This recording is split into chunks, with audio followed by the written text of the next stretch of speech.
Hello dear friend, this is Ashish Charles. Today we are going to discuss MCQ based previous year question paper explanation in organic chemistry for BSc first year students part fourth video है। ये 50 question paper में आए थे तो हमने यहाँ पे 4 part में इसको ख़त्म किया है। लास्ट पार्ट आज हम बनाने वाले हैं तो हम एक एक करके क्वेश्चन को डिस्कस करते हैं। 50 नंबर के क्वेश्चन से डिस्कशन करते हैं।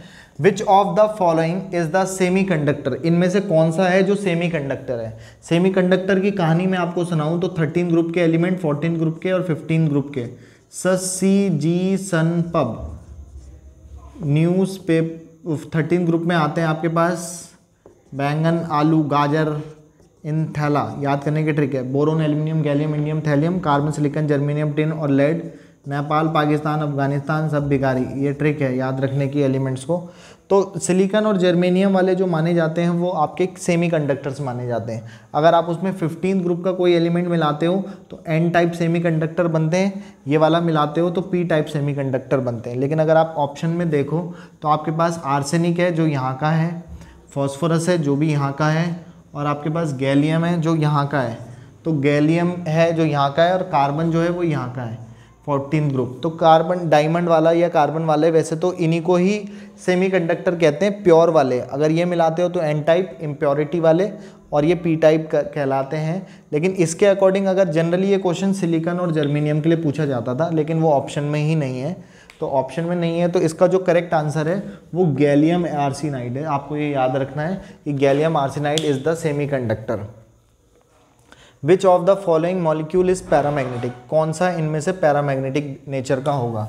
तो हम एमओटी डायग्राम कल भी लास्ट पार्ट में हम वीडियो बनाए थे, उस पर भी हमने डिस्कस किया था। यहाँ पे एटमिक ऑर्बिटल बनाते हैं, यहाँ पर एटमिक ऑर्बिटल और बीच में मॉलिक्यूलर ऑर्बिटल बनाते हैं। तो मैं कार्बन का एक्सप्लेन कर रहा हूँ, वैसे हमने लास्ट वीडियो में भी एमओटी समझाया है और फिलहाल हम इसको जनरली यहीं पे ख़त्म कर देंगे। बाकी मैं इसको डायरेक्ट बता दूंगा, आप देख पाओगे 1s2 2s2 2p2 2s carbon का, और यहाँ पे कार्बन और C2 का बनाना है तो इधर भी दूसरे कार्बन का 1s2 2s2 और 2p2 ऑर्बिटल। ये तो भरा हुआ है second orbit 2s orbit, 2s और 2s आपस में मिलकर के 2s sigma 2s atomic orbital combined together and form a molecular orbital. Some have lower energy, some have higher energy. जिनकी एनर्जी ज़्यादा होती है उसे एंटी बॉन्डिंग कहते हैं, जिनकी कम होती है उन्हें बॉन्डिंग कहते हैं। फिर पी के 3 ऑर्बिटल है, पी के 3 ऑर्बिटल हैं, तो पी के 3 ऑर्बिटल हैं तो आपके पास कार्बन और कार्बन तो ये मिलकर के C2 बनाएंगे जिसका इलेक्ट्रॉन 12 होंगे। तो 12 इलेक्ट्रॉन के लिए आप क्या करोगे, 2 ऑर्बिटल नीचे, 1 ऑर्बिटल ऊपर, 2 ऑर्बिटल ऊपर और 1 ऑर्बिटल उसके भी ऊपर। तो इसके नाम होते हैं pi 2px equal to pi 2py, sigma 2pz, pi star 2px is equal to pi star 2py, क्योंकि एनर्जी सेम है। मैं नाम लिख लेता हूँ, pi 2px is equal to pi 2py, sigma 2pz इसको कहते हैं पाई स्टार, एंटी बॉन्डिंग माने जाते हैं। Pi star 2px is equal to pi star 2py, sigma star 2pz। 2s में 2 इलेक्ट्रॉन है, 2s में 2 इलेक्ट्रॉन है, 2 और 2 4, 1 2 3 4, 2p2 1 2 1 2, 2 और 2 4 इलेक्ट्रॉन, 1 2 3 4, फिर 5 6 भरते हैं। तो बॉन्ड ऑर्डर कैलकुलेट करते थे तो बॉन्डिंग में 2 इलेक्ट्रॉन है, ये भी बॉन्डिंग के 2 और 4 6 इलेक्ट्रॉन माइनस एंटी बॉन्डिंग में 2 upon 2, bonding electron minus anti bonding electron upon 2। ये क्वेश्चन पिछली बार में आया था तो इसका जो बॉन्ड ऑर्डर आता है वो 4 अपॉन 2 जो कि 2 आएगा। तो C2 के बीच डबल बॉन्ड कैरेक्टर पाया जाता है। ऐसे ही N2 का एमओ डायग्राम बनाते हैं, O2 का और F2 का। तो ये एमओ डायग्राम से सीखते हैं। अगर आप यहाँ पे देखो तो जो इलेक्ट्रॉन है वो पेयर्ड फॉर्मेट में है, पेयर्ड है। तो पेयर्ड होते हैं तो वो क्या होते हैं, डायमैग्नेटिक होते हैं। अनपेयर इलेक्ट्रॉन प्रेजेंट होता है तो प्रेजेंट के पीछे याद रखते हैं कि पैरामैग्नेटिक नेचर का होता है। तो जब आप O2 का एमओ डायग्राम बनाते हैं, ये क्वेश्चन आता है O2 के लिए स्पेशली कि O2 पैरामैग्नेटिक नेचर का होता है। चाहे तो आप याद कर लो, या इसके एमओटी डायग्राम जब आप बनाओगे तो आपको पता चलेगा कि इसके p ऑर्बिटल में, अगर मैं आपको दिखाऊं तो ये p ऑर्बिटल दिखा रहा हूँ बस मैं लास्ट के। ऑक्सीजन के p में 2p4 होता है, 2p4 होता है। जब बनाऊंगा तो जब 16 हो जाते हैं तो 1 ऑर्बिटल नीचे 2 ऑर्बिटल ऊपर बनाते हैं। 14 से ज़्यादा होते हैं तो 1 नीचे 2 ऊपर बनाते हैं, अदरवाइज़ 2 नीचे और 1 ऊपर बनाते थे। ऊपर वाले को ऐसे ही बनाते हैं। 6 ऑर्बिटल पार्टिसिपेट कर रहे हैं, नए भी 6 बनेंगे, कुछ की एनर्जी कम कुछ की ज़्यादा। 4 तो जब O2 के बनाओगे तो O2 के पास 16 इलेक्ट्रॉन हो जाएंगे जो कि 14 से ज़्यादा है। तो 1 ऑर्बिटल नीचे 2 ऊपर, फिर 2 नीचे 1 ऊपर, sigma 2pz, pi 2px equal to pi 2py, pi star 2px equal to pi star 2py, sigma star 2pz। इस तरीके से एमओ डायग्राम बनाते हैं। मेरा वो टॉपिक नहीं है, मैं इसको जनरली आपको बता रहा हूँ। 8 इलेक्ट्रॉन भरने हैं, 1 2 3 4 5 6 7 और 8। इसके पास 2 अनपेयर इलेक्ट्रॉन प्रेजेंट होते हैं। अनपेयर इलेक्ट्रॉन प्रेजेंट होते हैं तो ये पैरामैग्नेटिक नेचर का होता है, इसीलिए O2 पैरामैग्नेटिक बिहेवियर की होती है। O2 का एमओ डायग्राम बनाएंगे, p वाले ऑर्बिटल दिखाएंगे तो ऐसा बनता है। तो दो सिंगल इलेक्ट्रॉन दिखाई दे रहे हैं, अनपेयर इलेक्ट्रॉन प्रेजेंट है तो पैरामैग्नेटिक, और इसी वजह से इसकी जो ट्रांजिशंस की वजह से ब्लू कलर का भी होता है। Which of the following halogens have highest electron affinity. तो वैसे तो ऊपर से नीचे जाने पर इलेक्ट्रॉन एफिनिटी डिक्रीज करती है, फ्लोरीन की सबसे ज़्यादा होनी चाहिए थी, बट एक्सेप्शनली क्लोरीन की ज़्यादा होती है। इलेक्ट्रॉनिक रिपल्शंस कम होता है यहाँ पर और आसानी से इलेक्ट्रॉन ऐड हो जाता है, तो क्लोरीन की इलेक्ट्रॉन एफिनिटी सबसे ज़्यादा होती है सारे हैलोजेंस में, आपको डायरेक्ट याद रख सकते हो। Atomic sizes of following elements decreases in the order.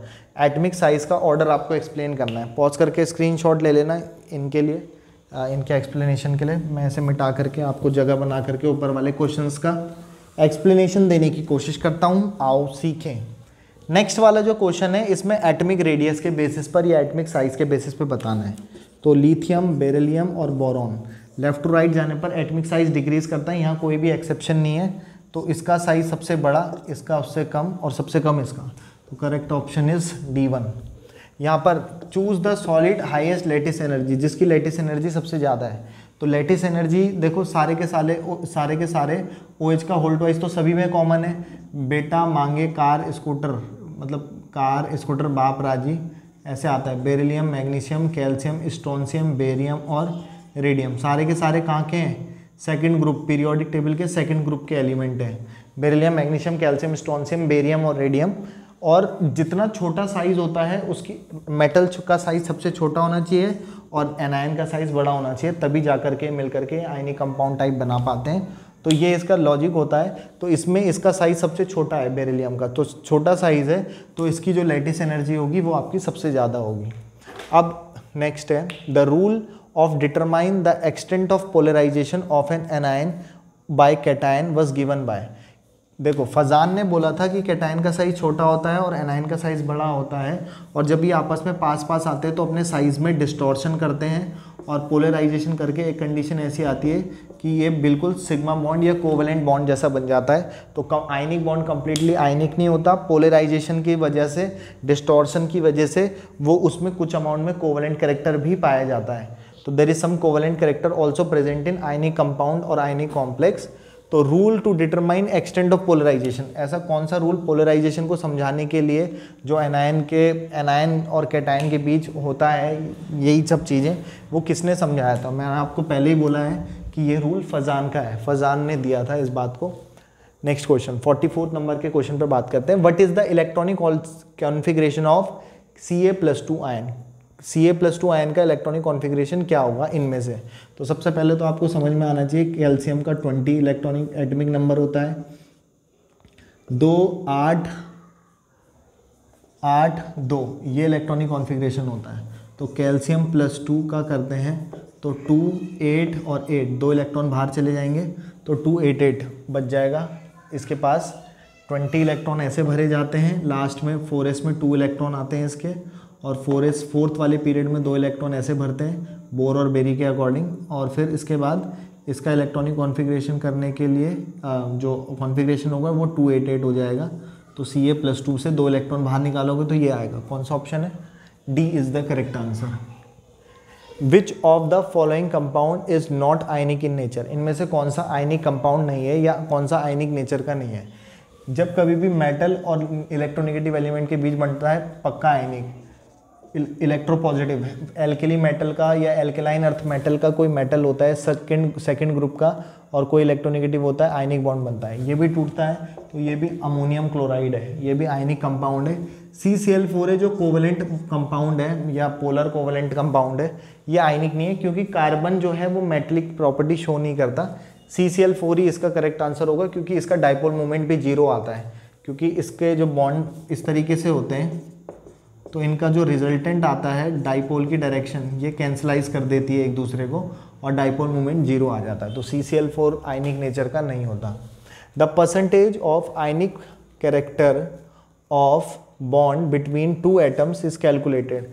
Ionic character जब निकालते हैं तो आयनिक कैरेक्टर निकालने का एक फॉर्मूला होता है कि किसी मॉलिक्यूल में कितना परसेंटेज में आयनिक कैरेक्टर प्रेजेंट है। तो आयनिक कैरेक्टर परसेंटेज के निकालते समय हम परसेंटेज ऑफ आयनिक कैरेक्टर निकालते समय हमें इलेक्ट्रोनिगेटिविटीज़ की डिफरेंस की वैल्यूज़ चाहिए होती हैं।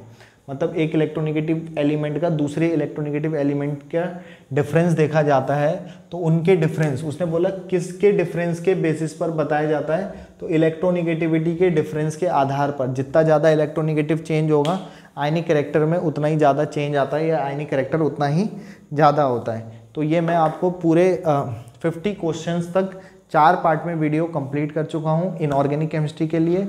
फिजिकल का मैं पहले ही कंप्लीट कर चुका था, ऑर्गेनिक के 1-2 पार्ट बनाना बाकी है फर्स्ट ईयर स्टूडेंट्स के लिए। उन सभी को, सारे बच्चों को मेरी तरफ से बहुत बहुत बधाई, शुभकामनाएं, आशीर्वाद। All the very best for your upcoming examination जो होने वाले हैं। तो उसके लिए बहुत प्रिपेयर करें। MCQs बेस्ड क्वेश्चन आपके प्रिपेयर हो जाएंगे। बाकी मैंने MCQs बेस्ड क्वेश्चन पेपर पहले सॉल्व करना है, और भी जो बुक के मैंने भेजे हैं, जो हमारे स्टूडेंट्स हैं सबको भेजे हैं। और किसी को कोई डाउट लगता है तो मुझसे कॉल कर सकते हो, मैसेज करके पूछ सकते हो, कमेंट कर देना, करके पूछ सकते हो। बाकी फ़िलहाल हमारी तरफ से जी लो अपनी ज़िंदगी, खुशी खुशी से बड़े कॉन्फिडेंस के साथ एग्ज़ाम करके आओ। बाकी have a good day, good bye, good night, शुभ रात्रि, थैंक यू।